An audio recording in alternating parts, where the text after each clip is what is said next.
Bienvenida nuevamente a un estudio bíblico más. Estamos estudiando las mujeres de la Biblia en el reino dividido.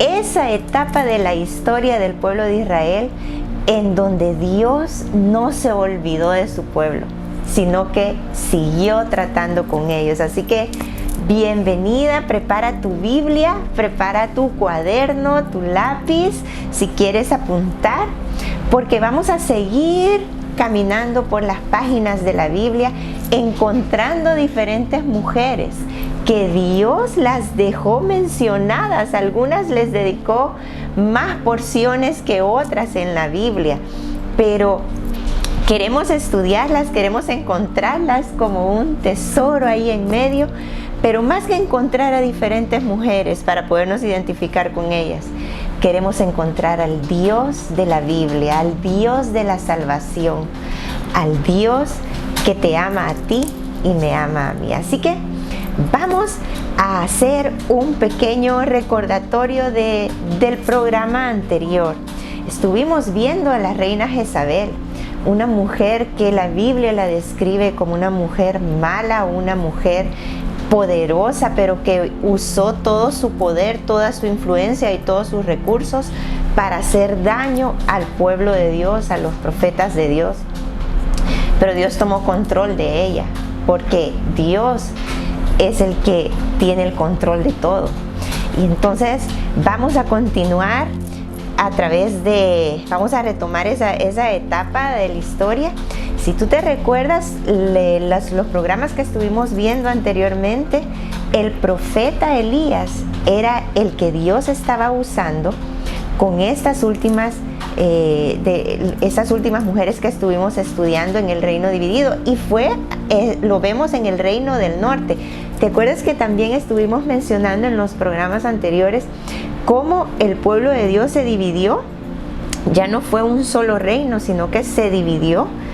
Hubieron 10 tribus que decidieron no seguir el linaje que Dios había determinado a través de la tribu de Judá, que ahí había prometido al Mesías y venía la línea mesiánica.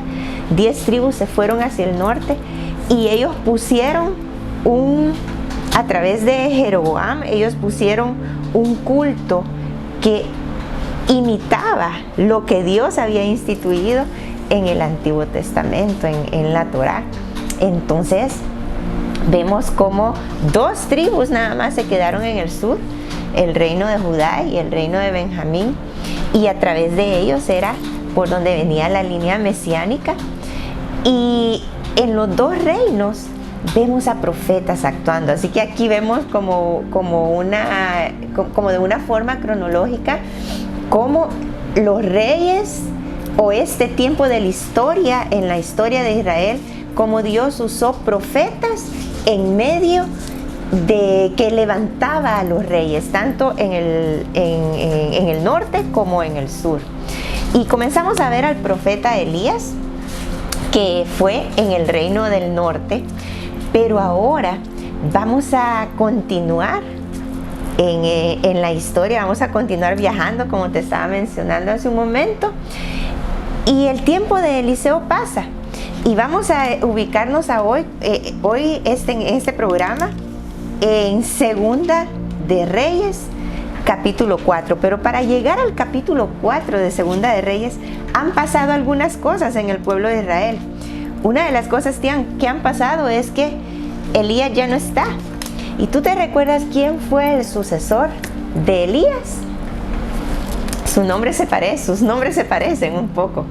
¿Te acuerdas cómo fue la sucesión de Elías con Eliseo, que es el profeta sucesor a Elías?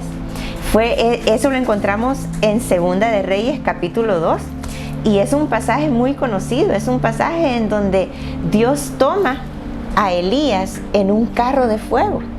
Y Eliseo está ahí como viendo, y antes de irse Elías, y son relatos que porque tú y yo somos pueblo de Dios y creemos que la Biblia es la palabra de Dios, creemos que esto sucedió exactamente como está escrito en las páginas de la Biblia. No creemos que fue una visión o un cuento alegórico o algo que no era real. Nosotros creemos que sí, que esto de verdad sucedió como se describe en el capítulo 2 de Segunda de Reyes. Tú ve y chequéalo, ve y léelo, cómo del cielo vinieron carros de fuego y tomaron a Elías. Y en ese momento en que estaba pasando toda esa parte, ahí estaba este jovencito que probablemente venía caminando con Elías desde un tiempo atrás. Y Eliseo entonces es quien lo sucede. Y anteriormente se había visto cómo Eliseo le había pedido a Elías que lo revistiera con su capa. En ese sentido, como esa sucesión del rol de profetas que Dios usó para este tiempo, para el pueblo de Israel y para nosotros también, porque lo dejó en la Biblia y lo dejó para nuestro consejo.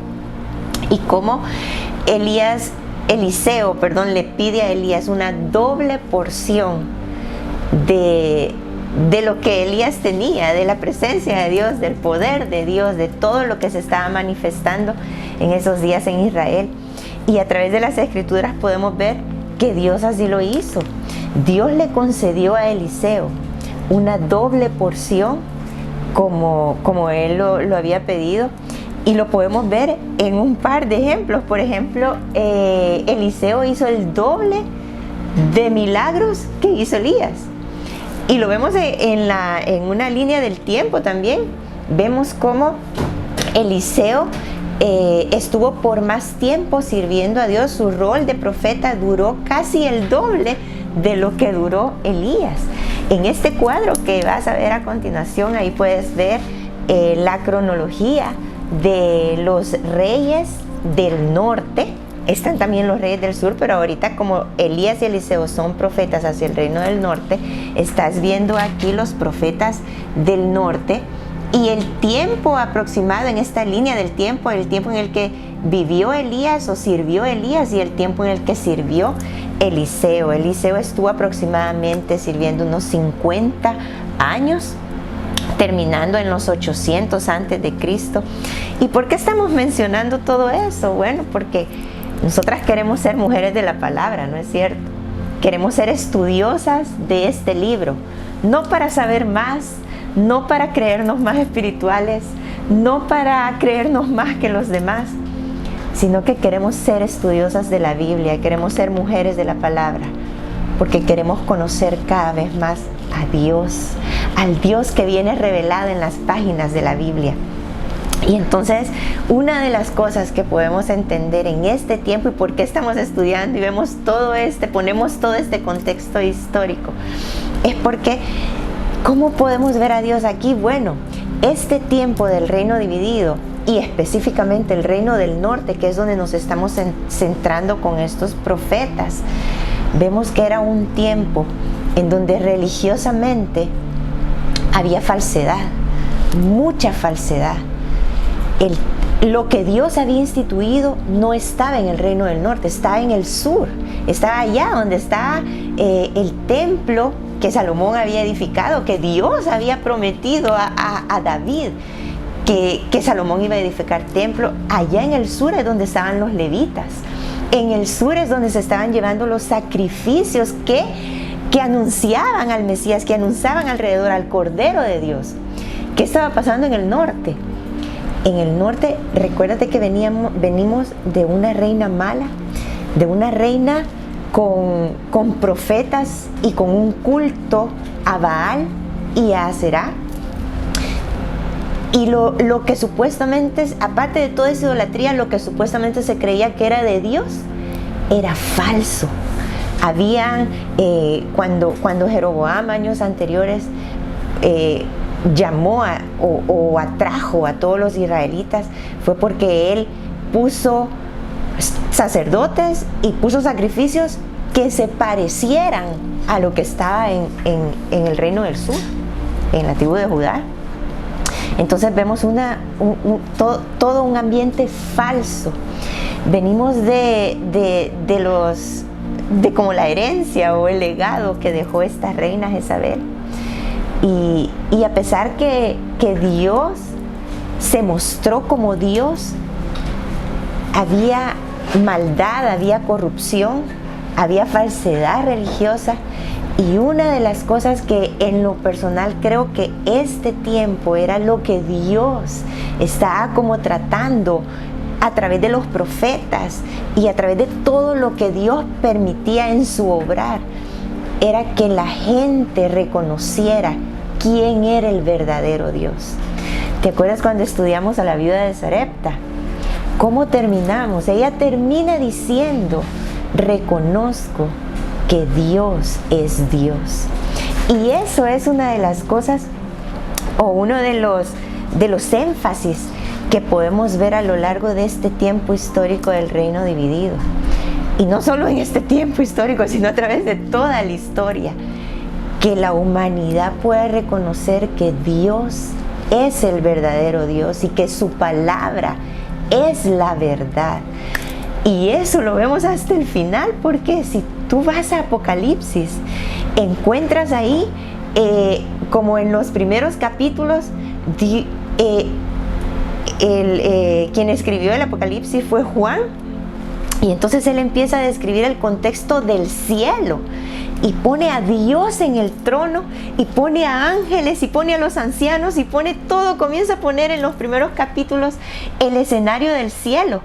Pero llegamos al capítulo 7 de Apocalipsis, en donde encontramos que todas las naciones están reunidas ante el trono de Dios, y todas las naciones están reconociendo esto, que Dios es Dios, que Él es el verdadero Dios y que su palabra es verdad. Y esto es lo que claman todas esas multitudes ahí en el Apocalipsis. Entonces, a lo largo de la historia y de Dios tratando con la humanidad y con su pueblo, Él está demostrándose, Él está revelándose. Él no solo se revela a través de la creación, a través de la Biblia también, que Él es Dios y que su palabra es verdad.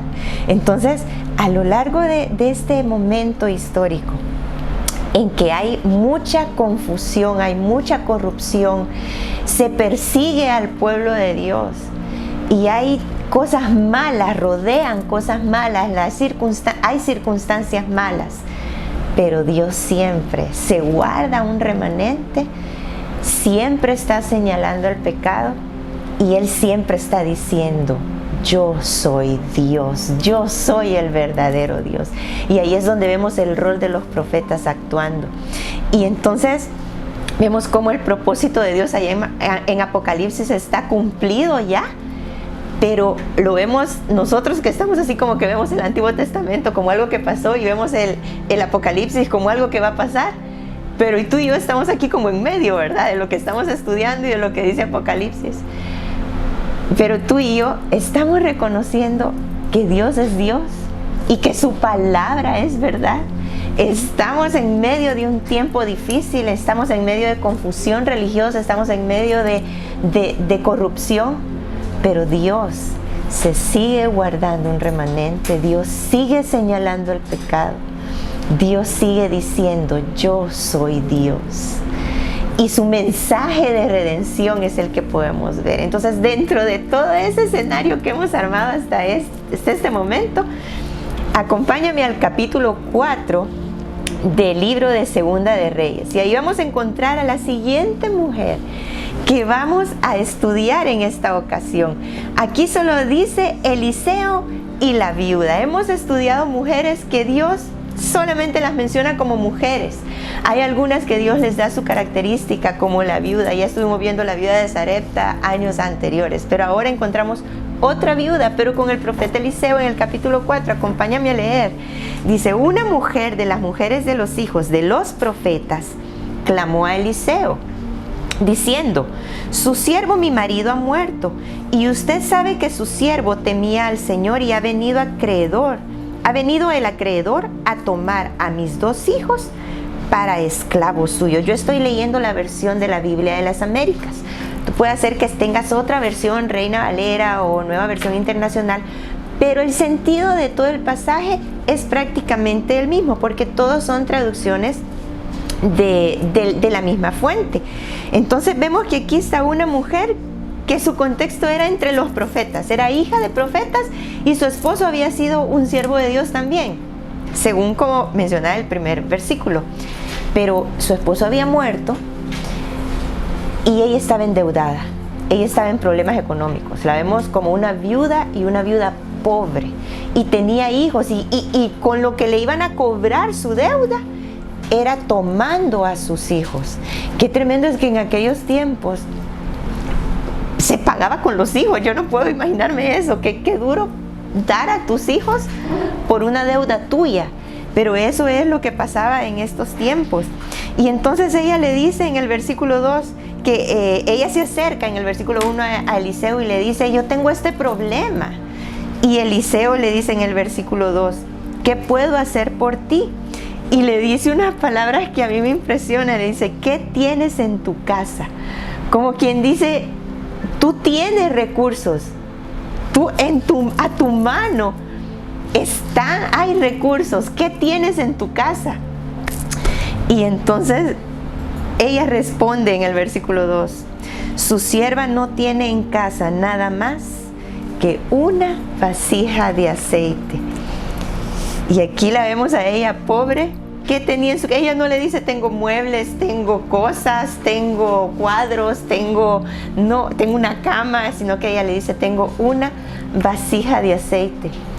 Y a veces así nos vemos nosotros, como que no tenemos nada. Ella dice esa expresión como decir: yo no tengo nada.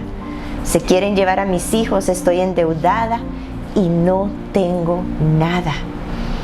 Y qué lindo es ver esta historia, cómo Dios cambia eso nada, que ella consideraba nada, cómo Dios lo cambia en algo que sobreabunde. Porque si tú sigues leyendo la historia, dice que el profeta le dice: llena la vasija de aceite, y ella y trae todas las demás vasijas. Y entonces ella manda a sus hijos a que pidan más vasijas, a que pidan más botellas, digámosle vasijas porque es el lenguaje bíblico, pero no por eso es más espiritual que poner otra palabra. Entonces fueron a pedir: vamos a cambiar las vasijas por botellas. Creo que es más de nuestro lenguaje de estos días. Fueron a pedir más botellas a sus vecinos. Y entonces el milagro que ocurre aquí a través del profeta Eliseo con esta viuda es que llenaban las botellas de aceite y el aceite no se acababa. Y entonces la mujer decía: tráigame otra vasija, tráigame otra botella, tráigame otra botella, hasta que se acabaron las botellas, las vasijas. Y entonces, cuando se acabaron las botellas, se acaba el aceite. Y cuando ella va donde Eliseo, le dice: logré llenar todo esto, llené todo esto. Y Eliseo le dice: ve, véndelo, y con tu ganancia paga tu deuda, y ya no se van a llevar a tus hijos. Hay muchas cosas que podemos aprender de esta historia, como lo es el emprendedurismo. Es una mujer que dijo: ¿qué tengo en mi casa? ¿Qué tengo a la mano? Y eso lo empezó a producir, y al final es Dios quien provee. Porque es cierto que ella llevó botellas, sus hijos le ayudaron en ese negocio, vamos a decirlo así, esa pequeña empresa que ella comenzó en su casa. Pero quien proveía el aceite era Dios. Ellos hacían un esfuerzo, y a veces nosotros queremos que del cielo nos caiga todo, ¿verdad? Pero aquí vamos a una mujer que trabajó, que fue forzada, que sí tenía la provisión de Dios. Pero también ella puso de su esfuerzo, y sus hijos también no la veían solo a ella ahí trabajando, como a veces pasa en nuestras casas, ¿verdad? Que solo nosotras somos las hormiguitas locas ahí, y los hijos sentados. No, hay que ponerlos a trabajar a esos muchachos. Bueno, hablando mío porque tengo 3 varones, ¿verdad? Pero hay que ponerlos ahí a hacer cosas. Esta viuda puso a trabajar a sus hijos, ellos le ayudaron en esta empresa. Dios proveyó como un milagro y llenó lo suficiente, porque podemos ver en el versículo 7 en donde ella logra pagar esa deuda, y esos hijos que estaban destinados a ser esclavos, mira cómo le dice el profeta al final. Le dice en el verso 7: ve, y vende el aceite y paga tu deuda, y tú y tus hijos pueden vivir de lo que quede. Todavía quedó ganancia. Y esos hijos que estaban destinados para ser esclavos, para pagar esa deuda, lo vemos al final de esta historia, que Dios les da vida, porque le dicen, pueden vivir con lo que queden. Y qué lindo es poder ver cómo de lo que ella se quejó, bueno, no sé si fue queja, pero de lo que ella expresó, no tengo nada, Dios hizo. ¿Cómo podemos conocer a Dios aquí con esta historia, con esta mujer? Dios es Dios que llama a lo que no es como si fuera, porque Él es el Dios que provee, Él es el Dios que multiplica. Por ejemplo, en Zacarías 4, versículo 10, podemos ver que Dios le dice a su pueblo, no tengas de menos el día de las pequeñeces. Ella estaba diciendo aquí, bueno, en Zacarías 4 es porque el pueblo de Dios estaba reconstruyendo el templo después de la restauración, y era muy sencillo y muy pobre en comparación al templo de Salomón que ellos habían dejado antes del cautiverio. Entonces algunos lloraban, mientras unos se regocijaban, otros lloraban. Y Dios les dice en Zacarías 4:10, no tengas de menos del día de las pequeñeces. Y lo mismo nos habla a nosotros, y lo podemos ver con esta mujer. Ella tenía solamente una vasija, pero eso no fue de menos para que Dios obrara, no fue un obstáculo para que Dios obrara, porque Dios es Dios. Y entonces otro versículo en el que podemos ver esto mismo es que en Romanos 4, capítulo 19, ahí el apóstol Pablo está recordando a Abraham y cómo aquel que no era el pueblo de Dios, Dios lo hace Dios. Y dice que Dios es un Dios que hace de lo que no es. Nosotros con nuestros ojos naturales quizás vemos o nos encontramos como esta viuda, que lo que tenemos, lo que Dios nos ha dado, lo vemos como poco, lo vemos como nada. Quizás porque nos comparamos con medidas del mundo, quizás porque nos comparamos con lo que nosotros quisiéramos. Pero Dios nos ha dado, y en Él nos ha dado riqueza, dice su palabra. En Mateo 25:23 dice que si en lo poco me eres fiel, en lo mucho te pondré. Y en Efesios vemos como Dios a lo que no es, Él llama, a lo pobre, a lo que no es noble, Él da dignidad, a lo que no es, Él llama y lo hace. Ese es nuestro Dios. ¿Qué tienes tú a la mano? Te puedes ver como esta viuda diciendo, solo tengo esto poquito. O te puedes ver como Dios te ha dado de sus riquezas, como dice Efesios. En Cristo Jesús Él nos ha dado todo. Él nos ha dado las riquezas en los lugares celestiales. Y aunque aquí pueda parecer que no tengamos nada, Dios es el que provee, Dios es el que hace, y Dios es el que obra. ¿Y para qué? Para que nosotros seamos felices, para que esta mujer ya no dejara de que le estuvieran persiguiendo por su deuda. Sí, quizás, pero ¿por qué Dios hace más esto? Porque Él quiere mostrarse que Él es Dios, que Él es el verdadero Dios, y que su palabra es verdad, y que no importan nuestras circunstancias, Dios es Dios. ¿Por qué no oramos en este momento todo un tiempo para meditar y oír la voz de Dios diciéndote, como le dijo a esta viuda el profeta, ¿qué tienes en tu casa? ¿Menosprecias lo que tienes en tu casa? ¿Menosprecias lo que Dios te ha dado? O puedes decir, Dios es Dios. Dios es quien me sustenta, Dios es quien me provee, Dios es quien multiplica. Dios es Dios en estos tiempos malos, en estos tiempos de necesidad, en estos tiempos de prueba, o en estos tiempos de abundancia, como lo vamos a ver en el próximo programa. Dios es Dios. Oremos. Gracias, Señor. Gracias porque en Jesús tú nos has dado riquezas. Quizás riquezas que no se pueden palpar o no se pueden contar como contamos billetes o contamos monedas. Pero nos has dado paz, nos has dado salvación, nos has dado a Jesús. Y en Jesús nos has dado vida eterna. Nos has provisto de tu misericordia y de tu gracia, Señor. Y que eso sea lo que nos baste. Gracias por tu palabra y por el ejemplo de esta mujer que encontramos en Segunda de Reyes. En el nombre de Jesús oramos y oramos por tu provisión, oramos. Te necesitamos, Señor, te necesitamos como esta viuda. A veces nos vemos desesperadas, como que no tuviéramos nada. Pero tú eres el Dios que nos puede dar la sabiduría para salir adelante. Tú eres el Dios que nos puede proveer para salir adelante. Y tú eres el que nos guía para hacer lo que tenemos que hacer. Con nosotras como mujeres y aún con nuestros hijos. Y por todo eso, Señor, te damos gracias. En el nombre de Jesús oramos. Amén. Qué historia más linda esta. Yo sé que ya habías escuchado de esta mujer, porque yo ya había oído prédicas de ella, pero bueno, qué lindo es ver cómo Dios cambió algo que ella decía no tengo nada en algo que Dios multiplicó, y fue la salvación para esta mujer. Y como en Jesús nosotros quizás podemos ser como esa mujer, negativas a veces, que lo vemos todo negro, pero en Dios hay esperanza y en Dios lo tenemos todo.